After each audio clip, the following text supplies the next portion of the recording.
A'udzubillahi minasyaitonirrajim. Bismillahirrahmanirrahim. Assalamualaikum warahmatullahi wabarakatuh. Innal hamdalillah nahmaduhu wa nasta'inu wa nastahdihi wa nastaghfiruh. Wa na'udzubillahi min syururi anfusina wa min sayyiati a'malina may yahdihillahu fala mudilla lahu wa may yudlil falan tajida lahu waliyyan mursyida. Qala rabbi shrah li sadri wa yassir li amri wahlul 'uqdatam min lisani yafqahu qawli fa amma ba'd. Rabbi syrahli, ya Allah Tuhan kami, lapangkanlah dada kami. Wa yassir li amri, dan permudahkan urusan kita pada pagi ini. Dan Allah akan lapangkan dada kita untuk menuntut ilmu. Dan juga hari ini insyaAllah kita akan keluar bekerja. Dia tinggal di rumah, kita akan mendapat maklumat-maklumat yang banyak. Maklumat yang berguna dan juga maklumat yang kadang-kadang ya, tidak ada manfaatnya. Jadi kita berdoa kepada Allah Subhanahu Wa Taala agar Allah lapangkan dada kita untuk ilmu yang bermanfaat. Allah jauhkan kita daripada ilmu yang tidak bermanfaat, yang akan mendatangkan mudarat pada kita. InsyaAllah pagi ni saya sekali lagi bersama dengan anda sekalian yang mengikuti kita di FB Dewan Dakwah Majlis Dakwah Negara. Dan juga kita linkkan ke page Ustaz Rushdie Ramli Al-Jawahari dan banyak page yang lain. Sebelum kita mula, mari kita sama-sama beristighfar kepada Allah Subhanahu Wa Taala agar dengan istighfar tersebut akan melapangkan hati kita, melapangkan dada kita dan seterusnya. Allah membersihkan kita daripada segala dosa insya-Allah. Astaghfirullahalazim, astaghfirullahalazim, astaghfirullahalazim. Tuan-tuan dan puan-puan yang dirahmati oleh Allah Subhanahu Wa Taala sekalian, terutama dan selama-lamanya marilah sama-sama kita merafakkan setinggi kesyukuran kepada Allah Subhanahu Wa Taala kerana kita dipertemukan pada pagi ini, dan mudah-mudahan pertemuan kita ini insya-Allah akan menatijakan sesuatu yang terbaik dalam kehidupan kita, dan insya-Allah kita duduk dalam majlis ilmu ini mudah-mudahan dikira sebagai ibadah yang akan memberatkan neraca timbangan kita dan seterusnya, melainkan kita untuk mendapat syafaat Nabi sallallahu alaihi wasallam dan juga syurga Allah Subhanahu Wa Taala. Apa khabar semua? Mudah-mudahan semua sihat dan diberkati oleh Allah Subhanahu Wa Taala. Seperti mana biasa, kita bagi mereka yang menonton video ini, untuk sama-sama kita picit button like, kan? Yang kemudian kita share video ini untuk kita sebarkan dakwah. Yang ketiga, bagi mereka yang belum like page Dewan Dakwah Majlis Dakwah Negara, boleh berbuat sekarang, dan juga bagi mereka yang belum subscribe YouTube Dewan Dakwah Majlis Dakwah Negara, boleh juga berbuat sekarang insya-Allah. Dan kami Dewan Dakwah Majlis Dakwah Negara ni satu NGO yang menggerakkan dakwah. Jadi kami memerlukan sokongan daripada anda semua untuk bantuan dana untuk melancarkan gerak kerja kami. Jadi tuan-tuan boleh salurkan bantuan ke akaun yang tertera di skrin handset anda dan skrin komputer anda insya-Allah, untuk mudah-mudahan kita, kalau kita tak mampu untuk turun berdakwah ke lapangan, sekurang-kurangnya kita membantu kerja-kerja dakwah insya-Allah. Mudah-mudahan kita semua diberkati oleh Allah Subhanahu Wa Taala. Okey. Sedang penonton yang dirahmati oleh Allah Subhanahu Wa Taala sekalian, kalau kita perasan pada pertemuan kita yang lepas, kita bicara tentang amalan-amalan Nabi SAW dalam bulan Ramadan. Sebab itu saya sebut sebagai Ramadan Rasulullah SAW, dan hari ini merupakan Ramadan Rasulullah SAW part yang ke-6 ataupun siri yang ke-6. Kita dah banyak bicarakan tentang Ramadan ini bukan sekadar bulan puasa. Ramadan ini adalah bulan untuk kita mentarbiah nafsu kita, sebagaimana kita bicara pada pertemuan kita lepas. Bulan Ramadan adalah bulan sedekah. Bulan Ramadan adalah bulan solat. Bulan Ramadan adalah bulan, selain daripada bulan berpuasa, adalah bulan untuk kita memperbanyakkan ibadah kita insya-Allah. Dan pada pagi yang penuh barakah ini, kita ditemani dengan cuaca yang sangat redup, tak hujan, tak mendung, tak hujan, tak panas, mendung, kan? Rasa damai kita pada pagi ini insya-Allah. Inilah antara nikmat yang Allah beri pada kita. Dan hari ini saya akan bicara tentang Allahumma salli ala sayyidina memperbanyakkan taubat. Begitu kita bicara apa yang Rasulullah buat yang kita tak buat, dan apa yang kita buat tak sama dengan Rasulullah buat di dalam bulan Ramadan khususnya. Dan kali ini kita akan bicara tentang antara amalan yang dilakukan oleh Nabi SAW adalah memperbanyakkan taubat. Memperbanyakkan taubat. Bulan Ramadan sebenarnya Allah telah membuka pintu keampunan bagi hamba-hambanya pada setiap malam bulan Ramadan, dan Allah banyak membebaskan hamba-hambanya daripada api neraka. Kerana itu bulan Ramadan adalah kesempatan untuk kita bertaubat dan kembali kepada fitrah kita, Dan kita rujuk pun perkataan Aidil ataupun Aidul Fitri. Aidul Fitri bermaksud kita kembali. Fitrah. Kita kembali kepada fitrah kita, iaitu tidak ada dosa. Kullu mauludin yuladu 'alal fitrah. Setiap yang lahir itu dilahir dalam keadaan fitrah, suci bersih. Jadi bila kita masuki bulan Ramadan, sepatutnya kita akan keluar daripada Ramadan dengan pengampunan. Umpama macam bayi yang baru lahir, iaitu tidak ada dosa kepada Allah Subhanahu Wa Taala, sebab Allah telah hapuskan dosa kita, Allah telah maafkan kita, dan Allah berikan pengampunan kepada kita. Cuma pengampunan ini dia memerlukan kepada kita meminta, dan juga memerlukan kepada belas kasihan daripada Allah Subhanahu Wa Taala. Dan kalau kita perasan, tuan-tuan dan puan-puan yang dirahmati oleh Allah Subhanahu Wa Taala sekalian, doa kita dalam bulan Ramadan yang biasa kita ungkapkan, tetapi malangnya bila berakhir Ramadan kita sudah tidak lagi mengungkapkan doa itu. Kerana mungkin kita sangka bahawa doa itu hanya doa yang khusus pada bulan Ramadan. Ataupun lebih dahsyat lagi, ada yang menyangka bahawa itu doa selepas daripada solat tarawih. Jadi bila solat tarawih tidak ada di luar Ramadan, doa itu juga tidak ada di luar Ramadan. Apa doanya? Allahumma innaka afun tuhibbul afwa fa'fu anni ataupun fa'fu anna. Allahumma innaka afun tuhibbul afwa fa'fu anni ataupun fa'fu anna. Allahumma innaka afun maksudnya, ya Allah, innaka afun, sesungguhnya engkau ini afun. Dan kalau merujuk dari sudut bahasa, afun, afwa ini adalah sifat Allah yang maha mengampunkan hambanya walaupun tak minta. Berbeza dengan perkataan ghafara. Kalau kita kata astaghfirullah, aku mohon ampun pada Allah. Ghafara dengan afwa membawa maksud yang sama dalam bahasa kita, bahasa Melayu, iaitu ampun. Yang kedua mungkin kita namakan sebagai maaf. Maaf dan ampun ini membawa erti yang sama kan. Tetapi dari sudut bahasa Arab, bila sebut perkataan ghafara, itu merujuk kepada dosa yang kita perasan satu. Dosa yang kita perasan. Okay? Kita sedar kita buat dosa. Jadi kita minta ampun pada dosa yang kita sedar kita buat dosa. Yang kedua adalah kalau bincang tentang perkataan ghafara, dia bermaksud pengampunan ni akan diberikan bila kita meminta sahaja. Kita kata astaghfirullah, aku minta ampun pada engkau ya Allah. Kita minta ampun pada Allah, barulah kita diberikan pengampunan. Tapi kalau merujuk perkataan afuun, afuun ni bermaksud sifat Allah yang maha pengampun. Maksudnya Allah akan mengampun hamba-hambanya walaupun hambanya tak minta. Ini sifat Allah. Jadi Allahumma innaka afun tuhibbul afwa, dan engkau ya Allah suka kepada keampunan, afwa. Fa'fu anna, ampunkanlah kami wahai Allah. Sebab itu dalam bulan Ramadan kita banyak ungkapkan ni. Yang kedua, bila rujuk perkataan afwa, selain daripada merujuk sifat Allah yang suka mengampunkan walaupun hambanya tidak meminta ampun, yang kedua afwa rupanya kita minta ampun pada dosa yang kita tak perasan.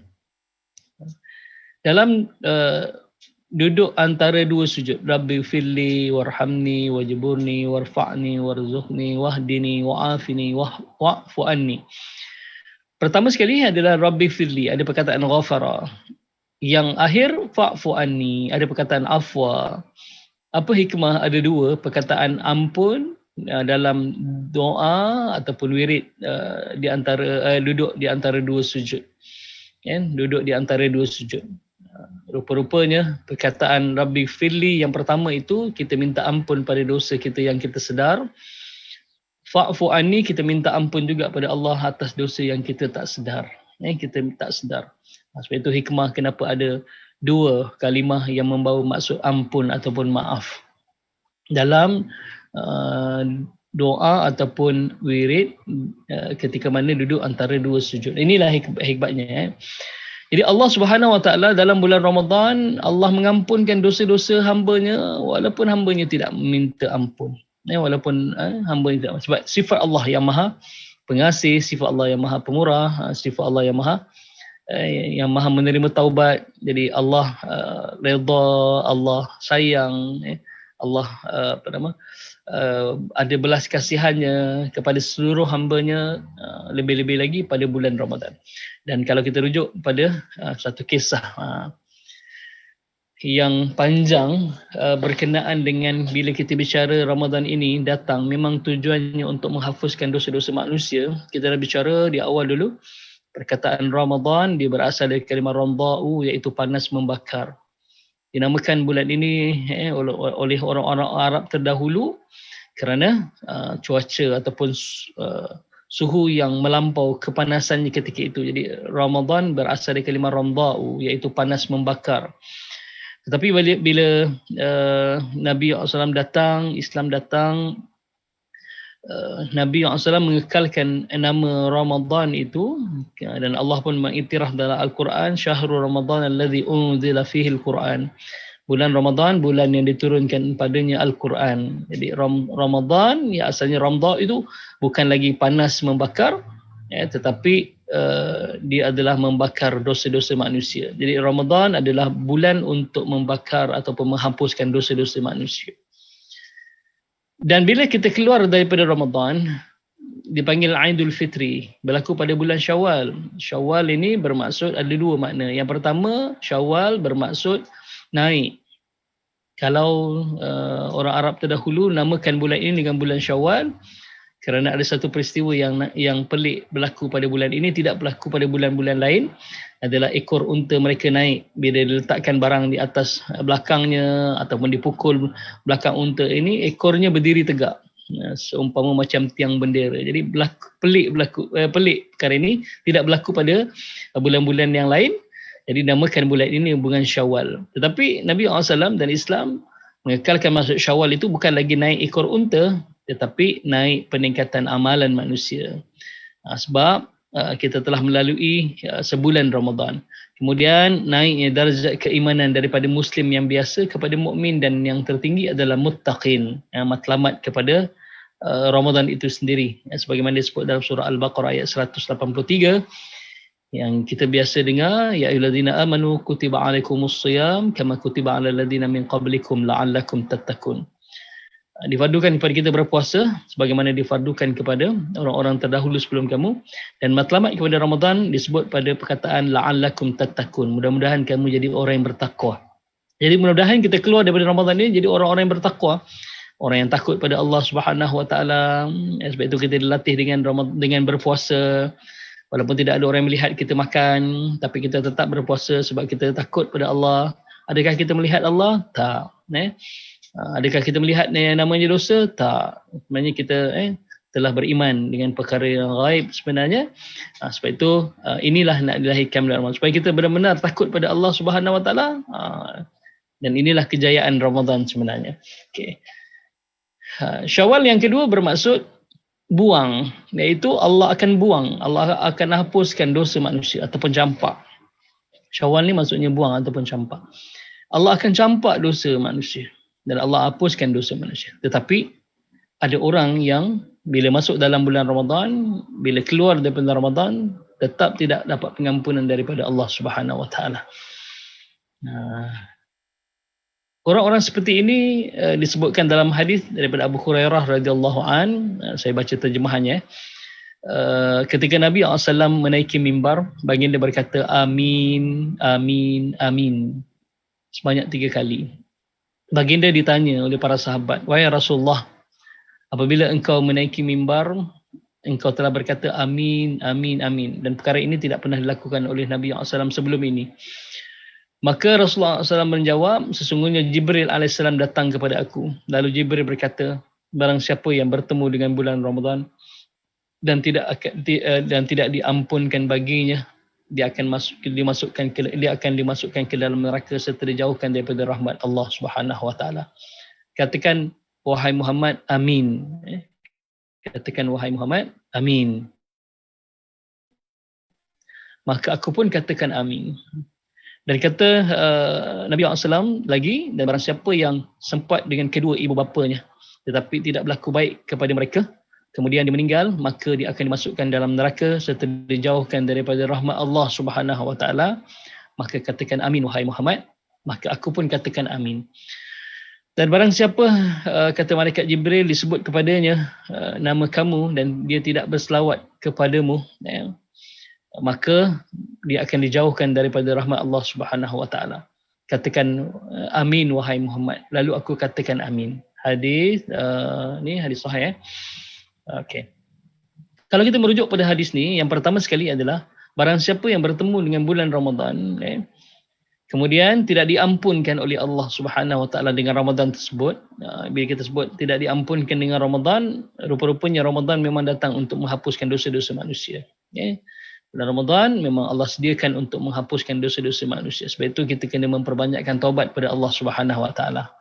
Supaya kita keluar daripada Ramadan, kita keluar sebagaimana yang disebut oleh Nabi SAW, jauh daripada orang yang Nabi sebut dan Nabi aminkan tadi, iaitu barang siapa yang bertemu dengan bulan Ramadan, kemudian dia keluar daripada Ramadan tanpa diampunkan dosa oleh Allah Subhanahu Wa Taala, dia akan dimasukkan dalam neraka serta dijauhkan daripada rahmat Allah Subhanahu Wa Taala. Dalam riwayat yang lain menyebutkan bahawa celakalah bagi siapa-siapa yang bertemu dengan bulan Ramadan tetapi tidak dapat pengampunan dengan Ramadan. Celaka bermaksud rugi. Celaka bermaksud rugi dan diaminkan oleh Nabi sallallahu alaihi wasallam. Kalau kita merujuk pada hadis ni, sebenarnya memang bulan Ramadan datang untuk menghapuskan dosa kita. Dan kalau kita rujuk pada hadis-hadis Nabi yang lain daripada Abu Hurairah radhiyallahu an, yang menyebutkan bahawa Nabi SAW bersabda, man shoma ramadhana imanan wahtisaba. Barang siapa yang berpuasa dengan penuh keimanan, wahtisaba, bersungguh-sungguh meraih pahala daripada Allah Subhanahu Wa Taala, bersungguh-sungguh melaksanakan ibadah puasa tersebut, bersungguh-sungguh untuk mendapatkan pengampunan daripada Allah Subhanahu Wa Taala, ghufira, diampunkan dosa mereka yang telah lalu. Diampunkan dosanya, ghufira lahu ma taqaddama min dzambi, diampunkan baginya dosa yang telah lalu. Berarti dosa kita yang telah lalu Allah hapuskan. Kalau kita menjalani bulan Ramadan ataupun berpuasa dengan penuh keimanan, dan kita lakukan ini kerana ini adalah perintah daripada Allah Subhanahu Wa Taala, dengan tulus suci, tanpa ada paksaan, dengan redha dan gembira melaksanakan perintah Allah Subhanahu Wa Taala. Wahtisabah, kita lakukan dengan penuh kesungguhan, dengan penuh pengharapan kepada Allah. Ghufira, Allah ampunkan dosa kita yang telah lalu. Dan rujuk pada hadis yang lain juga daripada Abu Hurairah radhiyallahu an, berbeza pada lafaz soma, iaitu man qama ramadhana imanan wahtisaba. Barang siapa yang membangunkan Ramadan, ataupun barang siapa yang menghidupkan bulan Ramadan dengan qiyamul lail, dengan solat malam, ataupun kita boleh maknakan qama ini membangunkan Ramadan. Imanan wahtisaba, dengan penuh keimanan, wahtisaba, dan bersungguh-sungguh mengharapkan pengampunan, bersungguh-sungguh melaksanakan solat malam ataupun membangunkan Ramadan dengan ibadah-ibadah yang lain, ghufira lahu ma taqaddama min dzambih, Allah hapuskan dosanya yang telah lalu. Sebab itu bulan Ramadan ini adalah bulan pengampunan sebenarnya. Bulan Ramadan adalah bulan pengampunan. Ramadan bukan bulan bazar Ramadan, sebab bazar Ramadan dia kata ada hanya pada bulan Ramadan, tak ada pada bulan-bulan lain. Betul ya. Bazar Ramadan, nama pun bazar Ramadan, tak ada pada bulan-bulan yang lain. Betul. Tapi bukan sekadar kita tidak berpuasa. Sebab itu kalau kita maknakan Ramadan ini sebagai bulan puasa, kita hanya fokus kepada ibadah puasa semata-mata. Sebab itu puasa, saum, siyam dalam bahasa Arab ialah imsak, al-imsak, iaitu menahan diri daripada makan dan minum, dan perkara-perkara yang membatalkan puasa daripada terbit fajar sehingga terbenam matahari. Jadi bila terbenam matahari, waktu berbuka kita makan pelahap. Sebab bulan Ramadan bulan puasa. Bila bulan puasa, natijah pada puasa adalah, ataupun ending kepada berpuasa adalah berbuka. Sebab itu kita buka, masya-Allah, kita buka, masya-Allah, kan. Tak, Ramadan datang bukan sekadar itu. Ramadan datang luas. Satu yang paling utamanya, kita hamba Allah ni banyak dosa sebenarnya, dan kita masuk syurga kerana tiga perkara. Kerana tiga perkara. Yang pertama, kerana rahmat Allah Subhanahu wa taala. Iaitu kita melakukan segala ibadah dalam bulan Ramadan ataupun di luar Ramadan. Sebab kalau kita rujuk pada hadis Nabi SAW pun, kita masuk syurga bukan kerana amalan kita. Kita masuk syurga dengan rahmat Allah Subhanahu wa taala. Dan para sahabat tanya, hatta engkau ya Rasulullah? Nabi SAW bersabda, ya, hatta aku masuk syurga kerana rahmat Allah, bukan kerana amalanku. Bukan kerana amalanku. Jadi untuk apa kita beramal? Rupa-rupanya untuk kita beramal, kita solat, kita berpuasa, kita baca Al-Quran, kita bersedekah ini adalah untuk meraih cinta Allah, untuk meraih kasih sayang Allah. Jadi dengan kasih sayang Allah, dengan cinta Allah, ia akan memasukkan kita dalam syurga Allah Subhanahu wa taala. Yang kedua, manusia ini masuk syurga dengan sebab maghfirah, keampunan daripada Allah Subhanahu wa taala. Ya, kita manusia yang banyak melakukan dosa, tapi kalau kita minta ampun pada Allah Subhanahu wa taala dan Allah ampunkan kita akan masuk syurga dengan keampunan oleh Allah Subhanahu wa taala. Yang ketiga, kita akan masuk syurga dengan syafaat Al-Quran, dan yang paling besar adalah syafaat Nabi sallallahu alaihi wasallam. Sebab itu kita kena banyak amal sunnah, kita kena banyak berselawat kepada baginda sallallahu alaihi wasallam. Allahumma salli ala sayyidina Muhammad wa ala ali sayyidina Muhammad.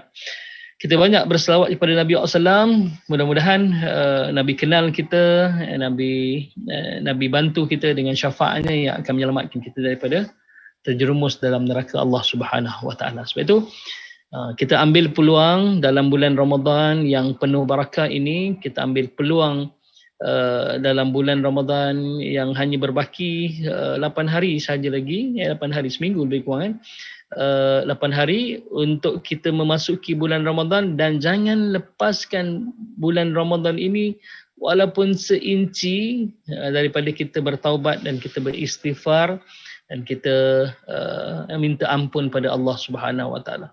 Dan kalau kita bicara pula perkataan taubat, bagaimana kita nak bertaubat? Adakah sekadar kita istighfar? Istighfar hanya boleh menghapuskan dosa-dosa yang kecil sahaja. Tetapi dosa-dosa besar hanya boleh terampun, hanya boleh terhapus dengan kita bertaubat kepada Allah Subhanahu wa taala. Apa maksud taubat? Taubat dari sudut bahasa maksudnya an-nadam. Nadam ni maksudnya kita menyesal dan kita menghina diri kita. Kita menghina diri kita, yang seterusnya kita menyesal atas perbuatan yang kita lakukan. Kalau sebelum ni kita jauh daripada Allah, ambillah peluang pada bulan Ramadan ni untuk kita mendekatkan diri pada Allah. Ini peluang kita untuk kita memperbaiki diri, sebab syaitan dibelenggu oleh Allah Subhanahu Wa Taala dalam bulan Ramadan. Syaitan tidak berjaya untuk menggoda orang-orang yang berpuasa.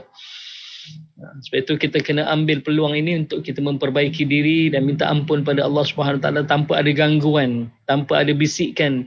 Yang kadang-kadang bisikan itu yang menyebabkan kita ini lupa kembali, lalai kembali. Jadi ambillah peluang pada bulan Ramadan ini meraih keampunan daripada Allah Subhanahu Wa Taala. Mudah-mudahan kita keluar nanti daripada bulan Ramadan ini, kita keluar dengan pengampunan dosa pada Allah Subhanahu Wa Taala. Dan kita layak untuk, itu bila kita sebut kita layak untuk menyambut Aidul Fitri ini, ya semua orang layak. Hatta anak kecil yang tidak berpuasa pun layak. Tetapi adakah layak dari sudut kita sendiri berpuas hati dengan kita menyambut? Sebagai contoh, saya selalu sebutkan bahawa Ramadan ini adalah universiti, suatu universiti Ramadan. Ada orang sebut sebagai madrasah Ramadan. Saya sebut sebagai universiti Ramadan. Kita belajar, kita mencari ilmu, kemudian kita bersungguh-sungguh dalam dalam universiti Ramadan ini. Bila di akhir pengajian kita akan convocation kan, convocation.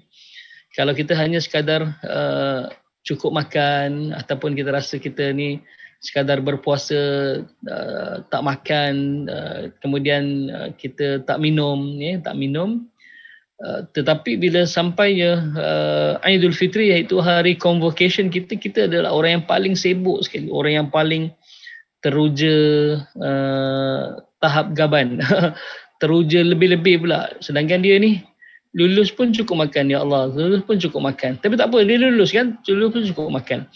Sepatutnya kita gembira bila kita dapat first class. Kita dapat first class. Kita patutnya lagi gembira kalau kita dapat anugerah pelajaran diraja. Masya-Allah, anugerah pelajaran diraja. Kita dinobatkan sebagai anugerah pelajar yang menerima anugerah pelajaran diraja. Masya-Allah, kita terbaik. Kan, kita terbaik. Kalau orang lain tak ada pakai apa, kita pakai selempang. Kita pakai selempang yang berbeza pada orang lain. Itu patut yang gembira pada hari convocation kita. Suatu kejayaan yang kita telah kecapi dan kita capai dalam Universiti Ramadan. Walaupun Universiti Ramadan hanya sebulan, tapi banyak yang kita belajar sebenarnya. Banyak yang kita belajar. Sepatutnya kita gembira. Ada orang yang tak berjaya dalam convocation, contohnya tak berjaya dalam pengajian. Adakah mereka sibuk-sibuk? Orang beli baju baru, dia pun beli baju baru. Beli tali leher baru, pakai tali leher baru. Kadang-kadang ada yang pakai baju Melayu, beli baju Melayu, pakai samping, beli samping baru. Sebab itu hari bersejarah, hari yang memang tak ada orang yang lepaskan peluang untuk merakamkan gambar dan framekan dan diletak di rumah. Jarang kalau kita pergi ke rumah siapa-siapa pun, kalau ada anak-anaknya yang berjaya menamatkan pengajian dan hari convocation, pasti di frame kemudian diletakkan pada dinding, kenangan. Okay? Tak ada orang yang maksudnya dia tak lulus, tapi sibuk nak convocation. Kalau kawan dia yang lulus first class ataupun lulus dengan keputusan cemerlang dalam universiti, bila akhir pengajian, masing-masing pergi ke shopping komplek, pergi ke mall untuk mencari baju yang baru, untuk cari kasut yang baru sebab hari convocation mereka. Okay? Tapi ada seorang sahabat ni, dia tak lulus periksa pun, tak habis pelajar pun. Jadi dia pun sibuk beli baju baru, dia pun sibuk beli samping baru, beli baju Melayu baru untuk dipakai pada hari convocation, sedangkan dia tak layak untuk convocation tersebut. Dia tak layak untuk convocation tersebut.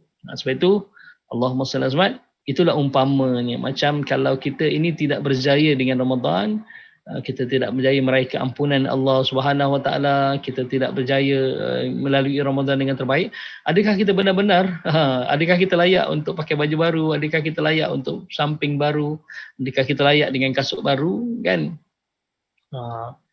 Ya, kita layak sebab itu satu Syawal. Cuma kita sendiri yang kena sedar bahawa adakah kita benar-benar layak untuk berconvocation pada hari pada hari raya tersebut, sebab ini merupakan anugerah hari Allah berikan anugerahnya sebab kita telah berjaya melalui Ramadan. Sebab itu tuan-tuan dan puan-puan yang dirahmati oleh Allah Subhanahu Wa Taala sekalian, bulan Ramadan bukan sekadar Allahumma salli ala Muhammad, bulan kita berpuasa menahan diri daripada makan dan minum, tetapi bulan Ramadan selain daripada bulan kita nak tarbiyah nafsu kita, bulan Ramadan kena memperbanyakkan sedekah kita, bulan Ramadan kena memperbanyakkan qiyamul lail kita, bulan Ramadan kita banyak melakukan amal ibadah bersedekah seumpamanya. Yang paling penting kita kena kejar adalah bulan Ramadan adalah bulan untuk kita meraih keampunan daripada Allah Subhanahu Wa Taala, agar kita keluar daripada Ramadan benar-benar kita layak untuk menyambut Aidul Fitri. Yang kedua, kita berjaya untuk memasuki syurga Allah Subhanahu Wa Taala. Jadi orang yang berjaya melalui Ramadan, orang yang berpuasa ni ada satu pintu khusus, VVIP Allah Subhanahu Wa Taala di syurga. Nama pintu ini adalah pintu Ar-Rayyan, pintu Ar-Rayyan. Pintu Ar-Rayyan hanya dimasuki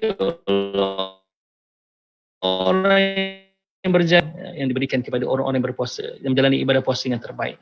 InsyaAllah kita kena ambil berat juga. Selain daripada kita berpuasa, kita kejar pengampunan daripada Allah Subhanahu Wa Taala. Mudah-mudahan kita benar-benar bebas dan kita keluar daripada Ramadan sebagai orang-orang yang al-muttaqin, orang-orang yang bertakwa, dan sebenarnya orang-orang yang berjaya dengan madrasah Ramadan ataupun universiti Ramadan ini, insya-Allah. Jadi cukup sekadar itu. Yang baik daripada Allah Subhanahu Wa Taala, yang kurang dan lemah itu adalah atas kejahilan dan lemahnya ilmu saya. InsyaAllah saya ingin menyeru pada sahabat-sahabat di luar sana, pendengar setia Dewan Dakwah Majlis Dakwah Negara. Kami Dewan Dakwah Majlis Dakwah Negara menganjurkan suatu majlis, satu program seminar online yang kita namakan sebagai Summit Bangkit Ramadan 1.0, yang akan dibarisi oleh pakar-pakar bidang, penceramah-penceramah hebat, antaranya Al-Fadhil Ustaz Zur Ramli, Dr. Robiah K. Hamzah, Ustaz Said Abdul Qadir Al-Jufri, Ustaz Jafri Abu Bakar Al-Mahmudi, Ustaz Isfadiyah, Ustaz Muhyiddin, Bro Syakirin, saya sendiri dan ramai lagi ustaz-ustaz jemputan yang dijemput oleh Dewan Dakwah Majlis Dakwah Negara untuk mengisi sepanjang hari bulan Ramadan anda. Kita ada 3 slot pembentangan selepas daripada solat subuh, insya-Allah setiap hari kan ada pengisian. Kemudian waktu duha pukul 10 hingga pukul 11 ada pengisian, dan pukul 5 hingga pukul 6 sebelum berbuka puasa itu juga ada pengisian. Pengisian yang berbentuk apa juga berkaitan dengan Ramadan, tetapi matlamat kita adalah untuk menyelesaikan, untuk memberikan kefahaman secara jelas tentang Ramadan itu sendiri, insya-Allah. Jadi bagi mereka yang berminat boleh layari www.bangkitramadan.com, bangkitramadan.com. Dan hari ini merupakan hari pelancaran dengan hadiah-hadiah yang istimewa ditawarkan kepada anda semua yang berdaftar secara berdaftar pada hari ini, insya-Allah. Nantikan pelancarannya hari ini, insya-Allah.